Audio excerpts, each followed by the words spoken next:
عباس رضی اللہ تعالیٰ عنہ روایت فرماتے ہیں کہ کریم آقا صلی اللہ تعالیٰ علیہ وآلہ وسلم نے ارشاد فرمایا کہ بروز قیامت کچھ مسلمان اپنے گناہوں کی وجہ سے جہنم میں داخل ہو جائیں گے۔ کریم آقا نے ارشاد فرمایا کہ جب تک اللہ چاہے گا وہ جہنم میں رہیں گے۔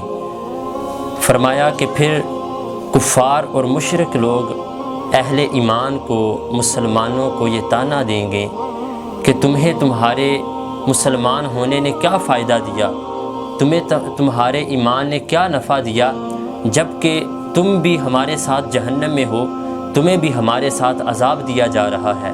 اللہ تبارک و تعالیٰ کو جلال آ جائے گا۔ اللہ تبارک و تعالیٰ فرشتوں سے ارشاد فرمائے گا، اے فرشتوں، جس نے بھی دنیا میں رہتے ہوئے سچے دل سے لا الہ الا اللہ محمد الرسول اللہ پڑھا ہے، اسے جہنم سے نکال کر جنت میں داخل کر دیا جائے۔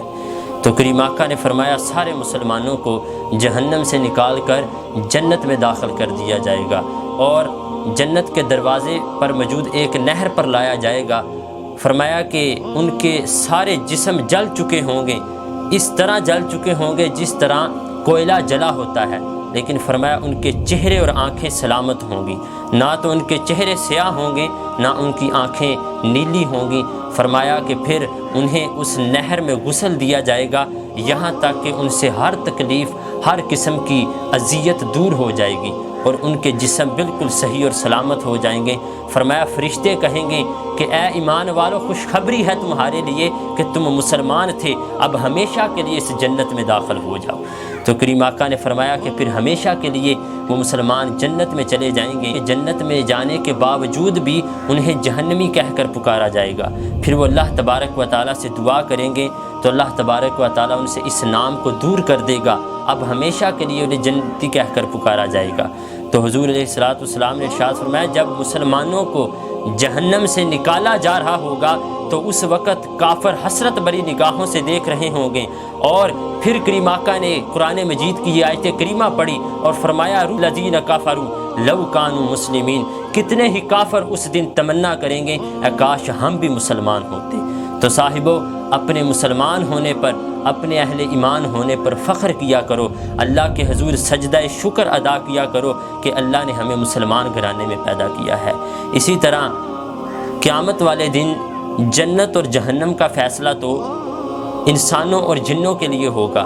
سوال پیدا ہوتا ہے کہ جانوروں کے لیے کیا فیصلہ ہوگا، جانوروں کا حساب و کتاب کیا ہوگا۔ حدیث میں آتا ہے کہ میدان محشر میں جانوروں سے قصاص دلایا جائے گا، یہاں تک کہ ارشاد فرمایا کہ اگر فرمایا کہ سینگ والی بکری نے بغیر سینگ والی بکری کو دنیا میں سینگ مارا ہوگا، فرمایا اس کا بھی قصاص دلایا جائے گا۔ فرمایا جب جانوروں کے قصاص پورے ہو جائیں گے تو کریم آقا نے ارشاد فرمایا کہ پھر اللہ تبارک و تعالیٰ جانوروں سے کہے گا کونوا ترابا، کہ سارے جانور مٹی ہو جاؤ۔ فرمایا پھر سارے جانور مٹی ہو جائیں گے۔ اس وقت کفار جب عذاب کو دیکھیں گے تو اس وقت قرآن مجید کی آیت اس بات کی گواہ ہے کہ کفار کہیں گے، اللہ تبارک و تعالیٰ نے ارشاد فرمایا وَيَقُولُ الْكَافِرُ يَا لَيْتَنِي كُنْتُ تُرَابًا، کافر کہیں گے کہ کاش ہم بھی مٹی ہو جاتے۔ تو صاحبو، اپنے مسلمان ہونے پر فخر کیا کرو، اللہ کے حضور سجدہ شکر ادا کرو کہ اللہ نے ہمیں مومن پیدا کیا ہے۔